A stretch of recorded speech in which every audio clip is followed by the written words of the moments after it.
제목 자체가 삶 속에 흐르는 한국 문학이잖아요. 이게 뭐냐면 쉽게 말하면 한국 문학의 전통을 공부하는 거예요. 그래서 전통, 그러니까 고전 운문, 고전 산문을 공부하는 거죠. 그런데 우리 전통 운문 문학부터 한번 특징을 생각을 해볼게요. 전통 운문 문학은요, 어떤 특징을 갖고 있느냐, 바로 형식이 정형화되어 있다는 거예요. 맞아, 정형시예요. 그래서 예를 들면 고려가요 몇 음보? 3원이 3음보. 향가는 정형식이 아니게 아니 정형시예요. 왜 정형시에? 형식 정해져 있어. 몇 단 구성? 3단 구성. 그리고 9번째 행을 납부라고 하거든요. 거기 반드시 뭐가 와야 돼? 거봐. 정해져 있잖아. 형식이. 19체. 10줄. 그치? 네. 그 다음에 3단 구성, 납부, 첫머리, 감탄사. 형식이 정해져 있어. 정형성이다라는 거 꼭 너네가 음보율에만 국한하지 마세요. 그러니까 예를 들면 이렇게 3단 구성의 형식이 정해져 있다든지 아니면 3박자, 아니면 4박자. 그러니까 3음보나 4음보. 그래서 이렇게 형식이 정해져 있는 거고, 형식이 정해져 있지 않고 자유로운 시인, 자유시는 우리 개화기 때 서구 문학의 영향을 받아서 그때부터 다 드러나기 시작한 거예요. 그러니까 다시요, 정리를 해줄게요. 우리 일단 형식면에서 한국 전통문학의 특징,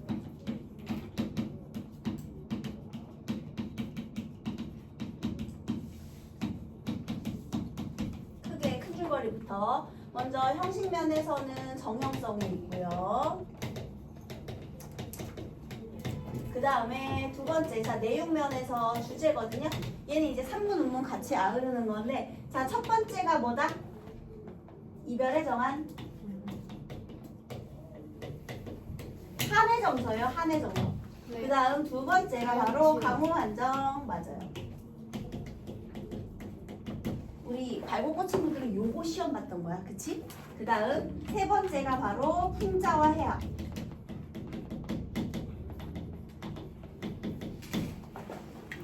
너네 본본 배운 적 있냐?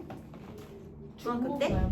아, 동백금만? 여러분 본범은 있잖아요. 무조건 시간 순서대로 재구성하는 문제 무조건 나오거든요. 네. 이거 본범은 한 번 읽어서 절대 이해할 수 없어요. 지금 본범 학교에서 나갔니? 네. 아직 안 나갔어? 네. 본범을 시간 순서대로 재구성하는 문제는 무조건 나오는데 중요한 건 너네 학교 시험이 친절하지가 않잖아. 네. 중간에 내용을 너무 많이 빼먹어. 그래서 되게 헷갈리게 만들어놔. 줄거리를 알고 있는데도 불구하고 헷갈려. 왜냐하면 생략된 내용이 너무 많으니까. 그래서 줄거리를 진짜 많이 외우셔야 돼요. 그리고 본문 자체를 거의 최소 5번은 읽어보셔야 돼요. 본본은. 줄거리 시간 순서 생각하면서 뭐가 먼저 일어났는가 이렇게 생각하면서요. 자, 아무튼 그렇습니다. 자, 오늘은 일단 먼저 여기 이별의 정한과 관련된 주제 사랑, 그 속에 담긴 아픔부터 보도록 할게요. 자, 그러면 서경별곡인데요. 얘를 공부하기 전에 우리 서경별곡 하기 전 선생님이 큰 줄기부터 얘기해 줄게요.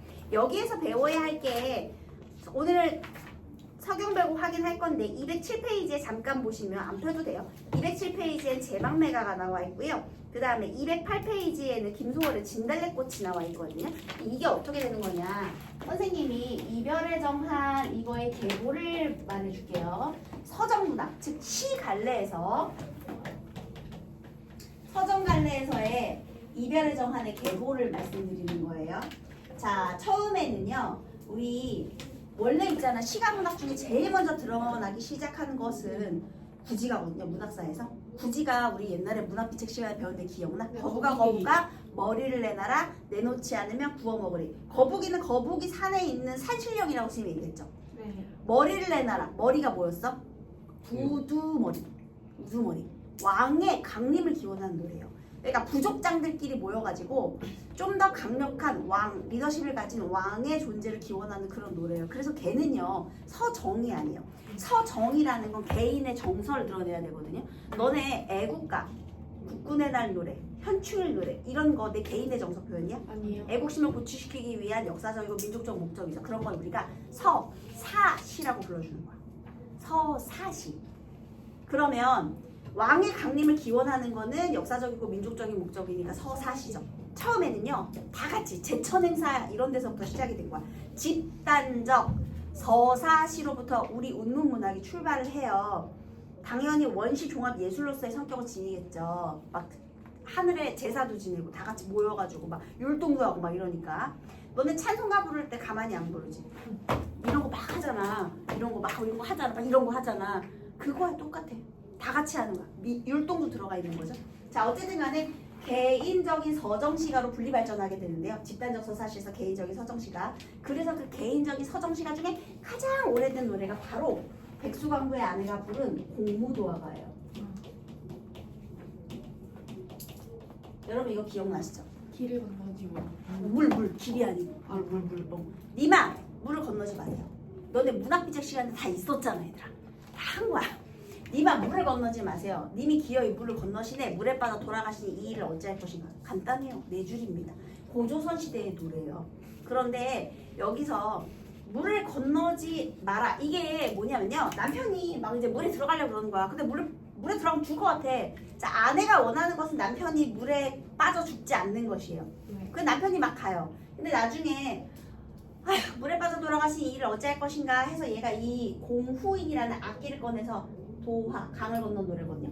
악기 연주를 하면 강을 건넌 노래예요. 근데 이 노래를 부르고 결국에는 남편이 가는 곳을 따라가거든요. 그래서 같이 죽어요.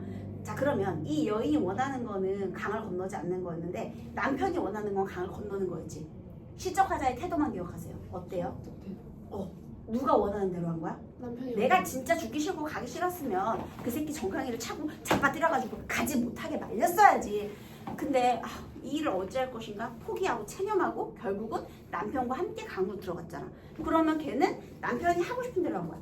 자기 희생적, 소극적, 전통적인 여인상의 이미지가 바로 여기부터 출발하는 거야. 여기부터. 그 다음 교재 있어? 하나 가져가세요. 예.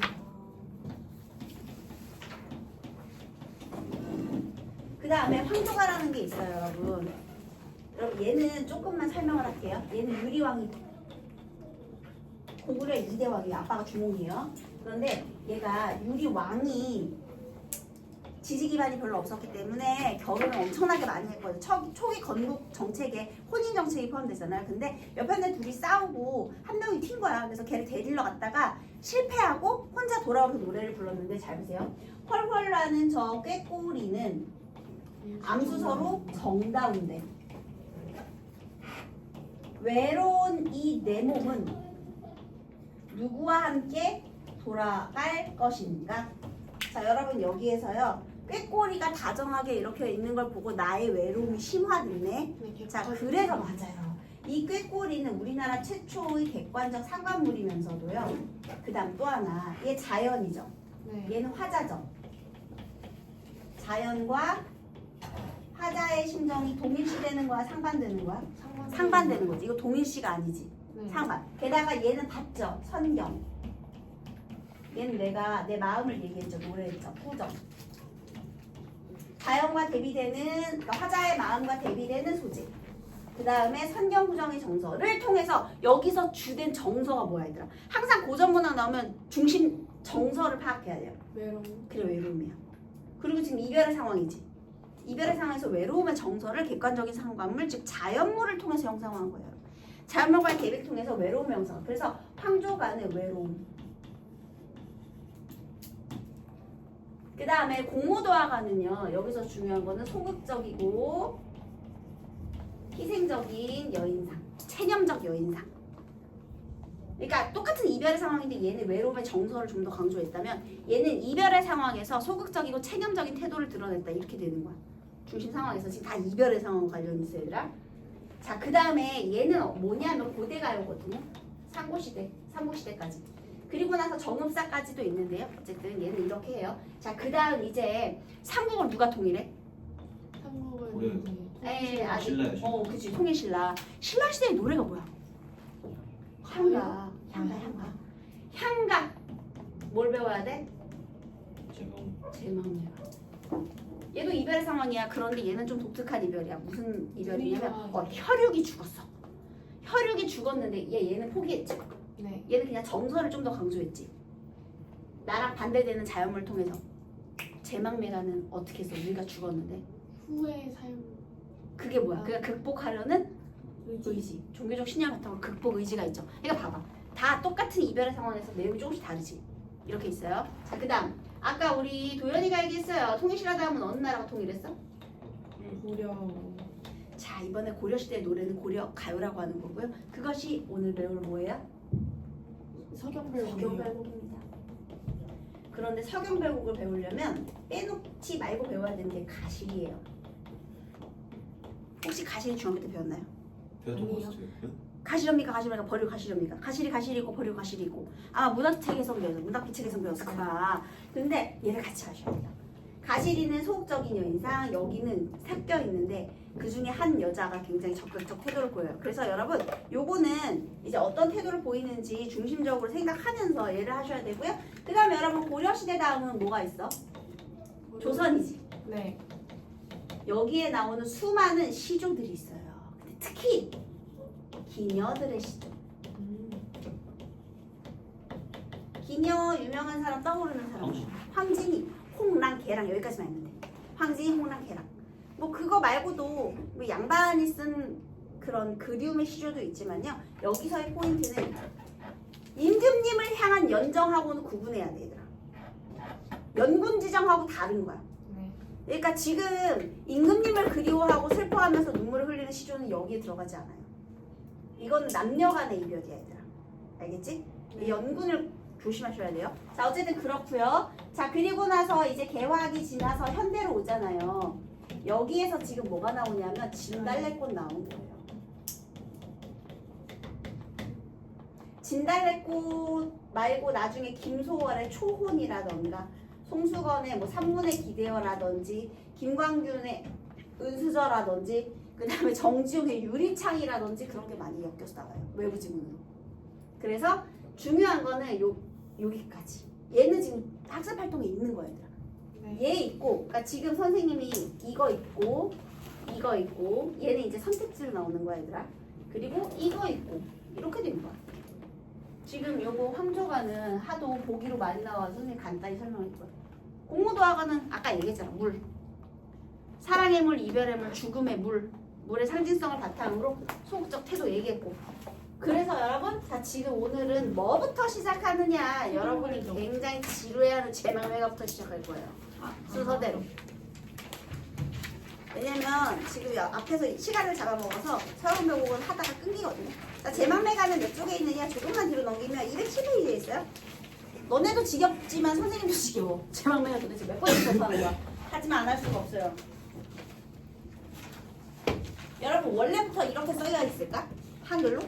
아니요. 그럼 무엇으로 써? 이거 진다. 이거 이제 얘기했죠? 한자요. 그렇죠.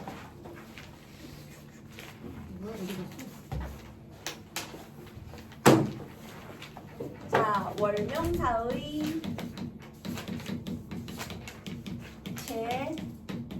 제망매가 얘는 갈래 설명을 안 할 수가 없어요.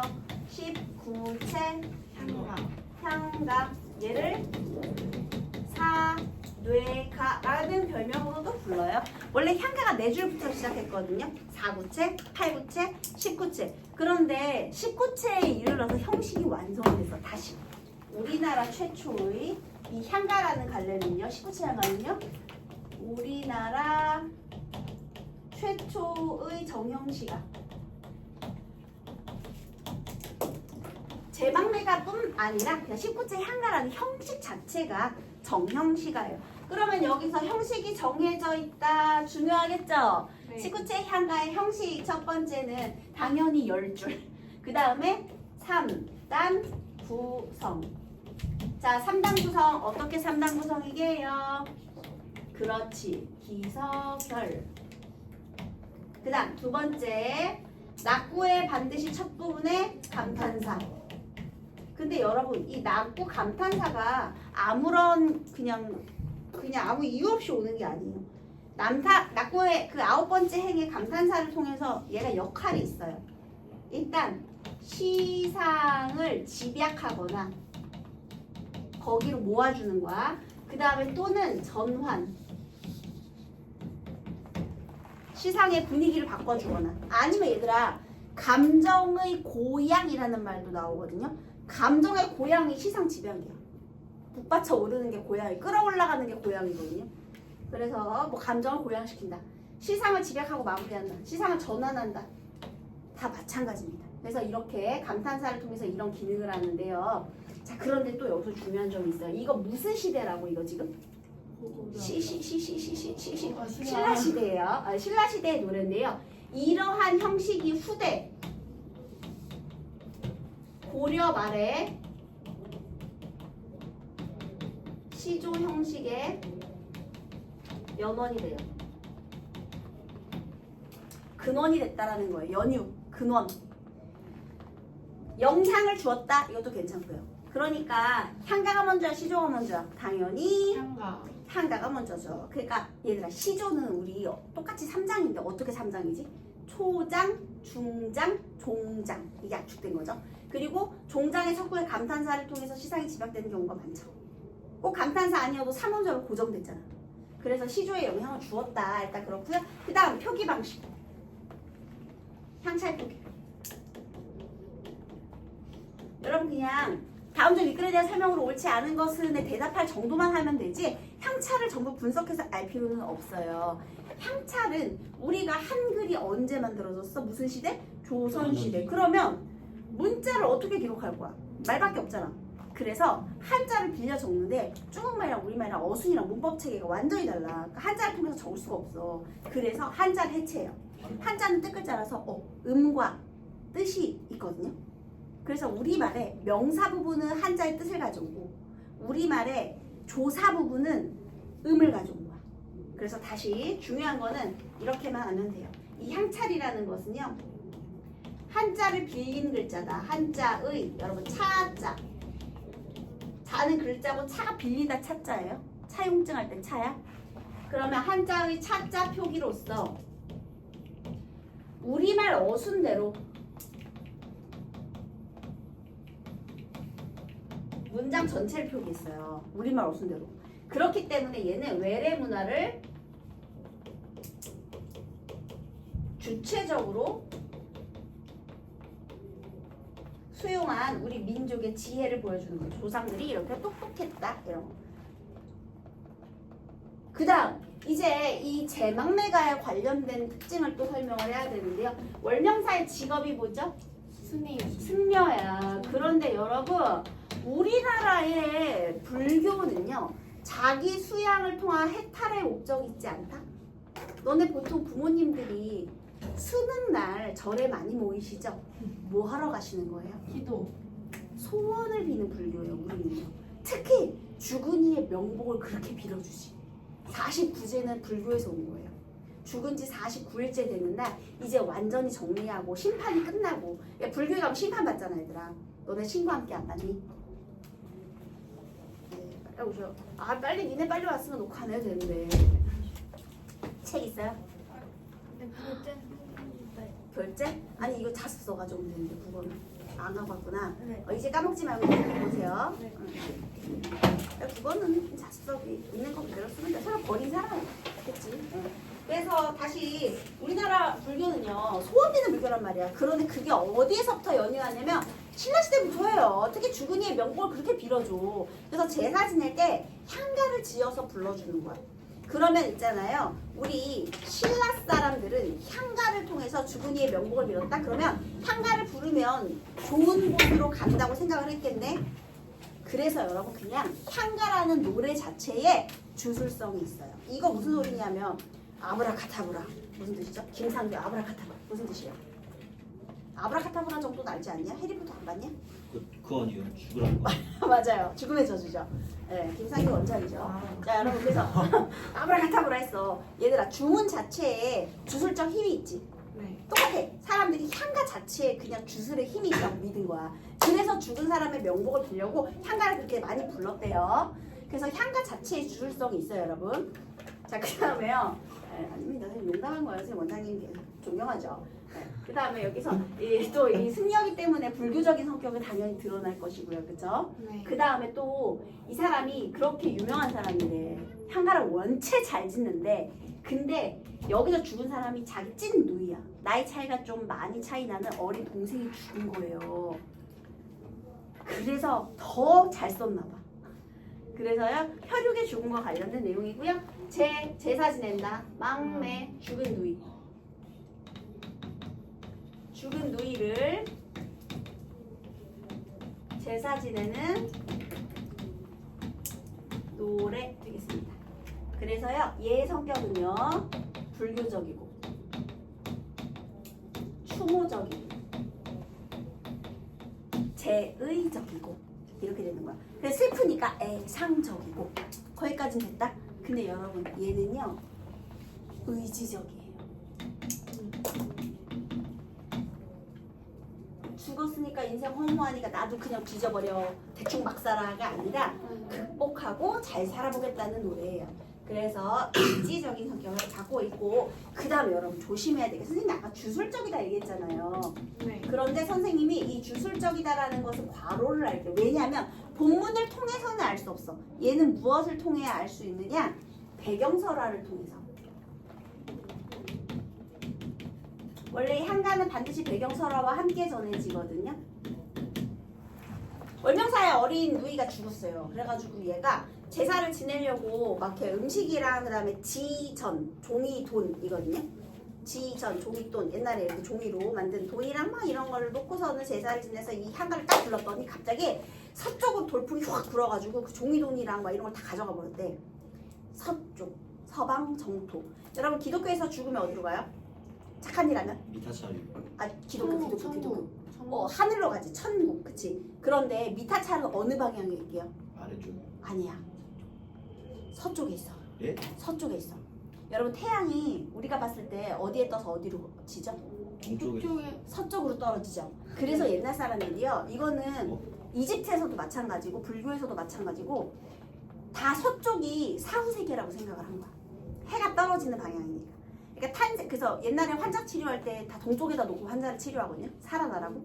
그러니까 동쪽은 생명의 방향이고 서쪽은 죽음의 방향이야. 그런데 우리 그 서쪽으로 이제 가가지고 심판을 받아가지고 이제 뭐 지옥으로 떨어지든 뭐 이렇게 되든 하는 건데 어쨌든 서쪽 방향의 올바른 땅 그게 천국에 있는 집이거든요. 미타찰이 서방정토고 그것이 불교에서의 이상세계예요. 그런데 진짜 서쪽으로 바람이 불어가지고 다 가져갔대. 그래서 누이가 진짜 서방정토를 갖구나를 확신하게 되었대요. 이 노래를 부르고 나서. 그게 이제 배경설화인데요. 이 배경설화를 통해서 확인할 수 있는 게 뭐라고요? 주술적. 주술성이 배경설화. 알겠죠? 배경설화가 나오면 그냥 무조건 주술성이야. 묻지도 따지지도 말고 그냥 주술성. 자, 그 다음에요. 얘는 또 어떤 특징이 있느냐. 이거 이제 내용 설명하고 그 다음에 또 특징 여기다 정리를 해줄게요. 10줄이에요. 당연히 원래는 향찰 표기되어 있는 건데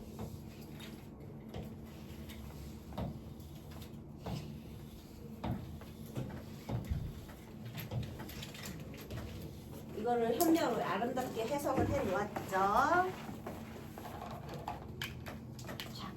볼게요. 그냥 선생님 읽을게요. 이거 하도 오래된 거야. 생사의 길은 삶과 죽음의 길. 여기서의 이 생사의 길은 이승과 저승의 갈림길을 말하는 거예요. 그죠? 생사의 길은 얘 있음에 머뭇거리고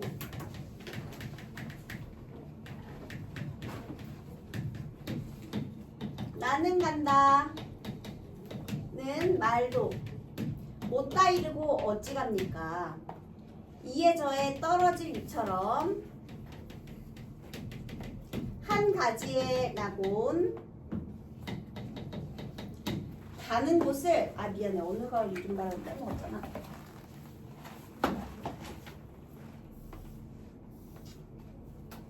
어느 가을 이른 바람에 여기저기 떨어질 잎처럼 한 가지에 나곤 가는 곳을 모르겠구나.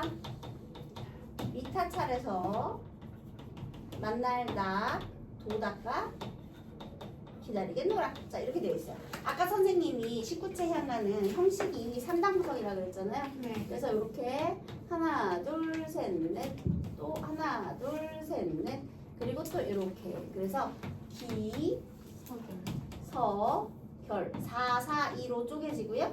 자, 여기에 바로 이 부분이 뭐야? 시상이 집약되는 낙구 감탄사 되겠습니다. 그런데 여러분, 얘가 나중에 무엇에 영향을 준다고요? 시조에 영향을 준다고. 시조의 그 종장의 첩보 3음절 그 부분이에요. 자, 그럼 이제 내용 볼게요. 삶과 죽음의 갈림길에서 여기에서 머뭇거리는 사람 누구게요? 누이요. 누이야, 누이. 자, 여기가 어디냐면요, 이승입니다. 여기야, 여기. 얘들아, 얘가 여기야. 여기는 이승. 여러분, 미타찰이 어디죠? 미터차죠. 저승. 지금 공간이 어떻게 되는 거야? 대비돼 있죠. 이승과 저승. 우리 이런 세계관을 뭐라고 하느냐면요, 이거 내용의 특징인데 이원론적 세계관.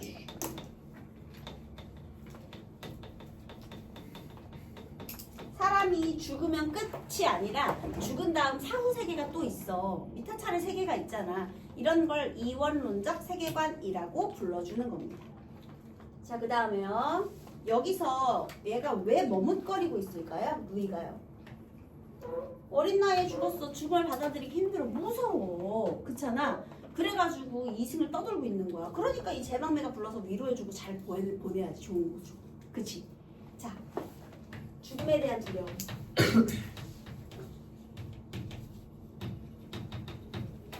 누이가 두려워하고 있어요. 이것이 행동으로 표출된 거예요.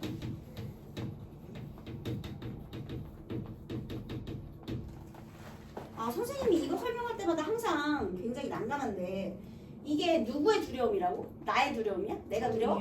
누이가 두렵거든요. 그래서 있잖아요, 어떤 학교에서는 화자의 두려움이 드러나 있다, 이게 오답으로 나오거든요. 그리고 EBS와 수능 특강에서는 화자의 두려움이 아니고 누이의 죽음으로 그렇게 가르치고 있어요. 그것이 맞고요. 머뭇거리고 죽어서 지금 못 떠나고 있는 사람 화자가 맞잖아. 그런데 가끔 어떤 학교에서 화자의 두려움이 표출되어 있다, 이거를 정답 처리하는 경우가 가끔 있어서 여러분 그냥 선택지를 한번 잘 보시기 바라겠습니다. 그것이 오답일지 아닐지는 원래는, 근데 그 주어를 빼버려요. 대부분 그냥 죽음에 대한 두려움을 의미한다 이런 식으로만 문제를 내거든요. 근데 굳이 화자의 두려움으로 만들어서 그걸 오답으로 만든 학교가 있는 한편, 화자의 정서를 표출하고 있다, 이걸 정답으로 그 하시는 분들도 있는데, 아무리 우겨도 그 옛날에 수정 안 해주셨었거든요. 근데 어쨌든 아니면 학교에서 선생님한테 여쭤봐도 돼요. 선생님, 이 두려움 화자의 두려움이에요? 누이의 두려움이에요? 이렇게 물어봐도 되고, 선택지 비교를 해보셔도 되고, 알겠죠? 자, 어쨌든 두려움의 행동으로 표시돼 있어요. 자, 그 다음에 나가 여기 두 번 나와요. 어떻게 두 번 나오냐면은요, 삼행에 나가 있고 고행에 나가 있어요. 그런데 이 가는 나 누구예요? 누이. 여기에 있는 나가 있고요, 만날 나에 나가 있어요. 자, 그런데 이때 나는 사실은 누이의 말을 인용한 거죠.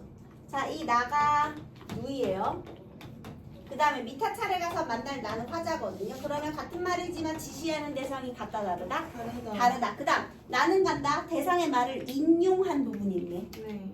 안녕히 계세요 여러분, 저는 꿈과 희망의 나라로 떠납니다 해야 될 거 아니야. 인용. 여러분, 이 말의 의미는요, 유서예요, 유서.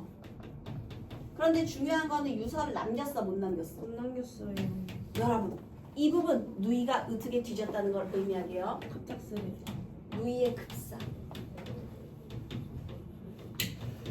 또 엄청 흔하게 나오는 오답 유형이 요절하고 급사 바꾸는 거거든요, 여러분. 갑작스럽게 죽었다. 그 다음에 요절이 무슨 뜻이죠? 어린 나이에 죽으면 요절이에요. 선생님은 이제 요절할 수가 없어요. 슬프네. 너희들은 요절이 가능하지, 아직 미성년자니까. 그치만 선생님 나이는 이제 요절이 안 되는 날이에요. 하지만 급사는 누구든지 가능하죠. 누구든지 갑자기 죽으면 급사가 되는 거야. 그러니까 다른 거야, 얘들아. 자, 말도 못 다 이루고 어찌 갑니까? 얘들아, 궁금해서 너 왜 갔어? 궁금해서 물어봤니? 무슨 법일까? 강조하려고, 안타까움을 강조하려고 질문한 거야. 뭐야? 얘들아, 무슨 법이야? 서리법. 서리법이지. 자, 서리를 통해서 어떤 마음을 강조하는 거예요? 어떻게 죽었어? 죽음에 대한 슬픔, 안타까움이죠. 그래서 여러분, 기 부분에서는요, 죽은 누이에 대한, 누이의 죽음으로 인해서요, 얘가 굉장히 슬프고 안타까움. 느꼈어요. 어느 가을 이른 바람에 여러분 여기에서 바람이 불어서 나뭇잎이 떨어지는 건 당연한 거거든요. 그런데요, 얘가 안타까운 건 뭐냐면 이른 바람에 죽었다는 거야. 자, 이른 바람 누이에 뭘 의미한다? 요절. 요절. 여기에다가 누이의 갑작스러운 죽음을 의미한다 그러면 틀린 거야, 얘들아. 알았지, 윤주야? 좀만 참아, 이제 거의 끝났어. 요거는 누이의 요절을 의미하고요. 그 다음에 이파리가 떨어진 건 누이가 어떻게 된 걸까? 그치? 누이의 죽음을 의미하는 거죠. 네? 요절이랑 죽은 거랑 다른 거. 떨어짐. 이파리가 떨어졌다. 누이가 죽었다. 얘는 일찍 죽었다. 얘는 이른 죽음. 요절 이해하기 어려운 이른 죽음. 자, 그러면 중요한 거는 이파리가 누이를 의미하네. 이파리가 떨어진 건 누이가 죽는 걸 의미하네. 여기서 또 중요한 특징이 있어요. 바로 우리 인간사를 자연. 자연의 섭리에 빗대었어요. 인간으로 태어나면 당연히 죽는 것이 당연하고 가을이 되면 나뭇잎이 떨어지는 게 당연하거든요. 근데 안타까운 점은 뭐야? 빨리 죽었다는 게 안타까운 거야. 그래서 한 가지에서 태어났지만 가는 곳을 모르겠구나. 얘들아, 죽는데 순서 있어 없어? 없어요. 그치? 그럼 한 가지가 의미하는 건 뭘까? 같은 배. 부모야, 부모.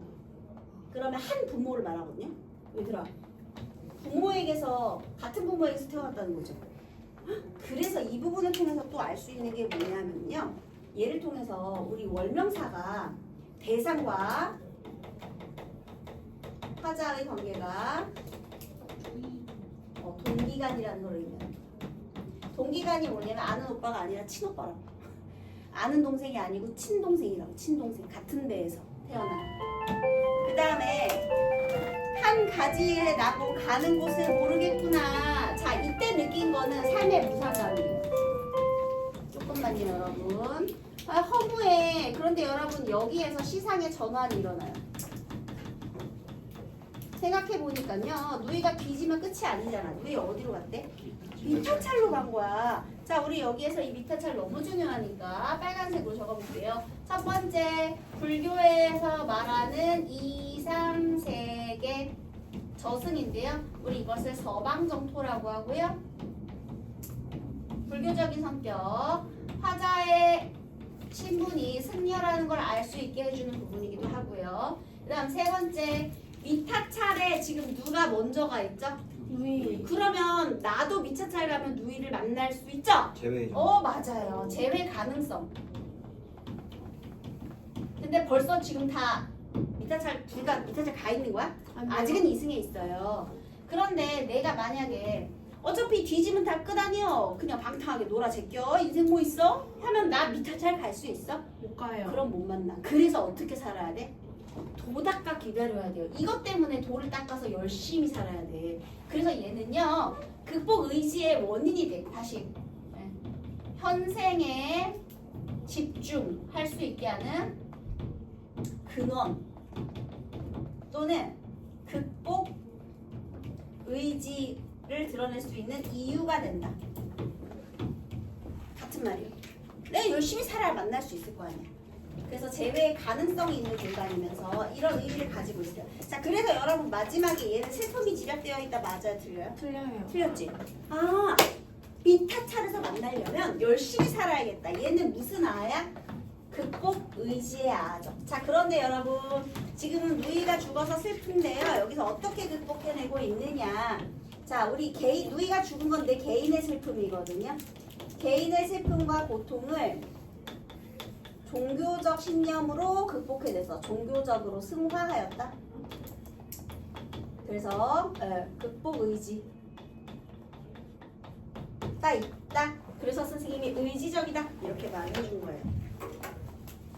그래서 여기서 시상이 전환될 때 이 부분은 의지가 집약된 아지 슬픔이 집약된 아가 아니고 화자의 슬픔이 집약되고 있다 그러면 안 돼. 틀린 거야. 알겠지? 됐어? 그래서요, 거기 1번에 그런 게 있네. 신라시대의 고승인 어쩌고저쩌고 극락세계가 알려진 서적으로 이 배경설화를 통해 알 수 있는 것은 어떤 특징이라고요? 주술적이다. 주술성이 되겠습니다.